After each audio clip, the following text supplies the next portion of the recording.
Okay, but you were emphasizing to me that there are particular reasons why Russia's so beset on it now. It's become like a sort of a symbolism, a micro symbol for the overall campaign of Putin, right? Like Bakhmut 18 months ago, or nearly 2 years ago now. It's one of these towns, it makes up a relationship to the fortress line, fortress cities, but you still think it's not that big a deal for Ukraine, but it is for Russia's, I don't know, morale Well, for or Russia, it has to be. I mean, they have to show some victories. I mean, you don't waste this many lives and this much money, and you can't claim that you've taken Kiev, but that you've almost encircled Pokrovsk. But if it's a logistics hub, like this city was a logistics hub for Ukraine when Bakhmut was still Bakhmut.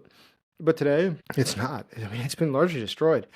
And I guess that's part of the difference in strategy between Ukraine and Russia. Russia has to physically take territory to have a successful invasion of Ukraine. Ukraine can afford to cede territory. It's not a big deal. I mean, their objective is quite a bit different. It's more strategic, which is to bankrupt Russia's ability to wage war. Hence why the attacks inside of Russia, like destroying the oil industry, they are things that could actually change the outcome of the war in the long term. Taking one more village like Bakhmut, or taking something like Slavyansk, or taking something like Pokrovsk, does it fundamentally change the war? No, not in any fundamental way.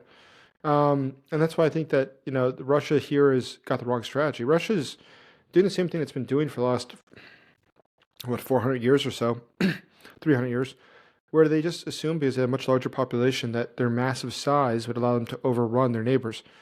But today, that doesn't really work out because if you're not having hand-to-hand combat, if you're not actually engaging with the enemy, you can't overrun them. You can't overwhelm them. The drones are destroying the Russians, as are the HIMARS, whatever, from a long distance. They aren't able to get to the point where they can physically overwhelm anybody. And that's the problem. Their whole strategy was based on that.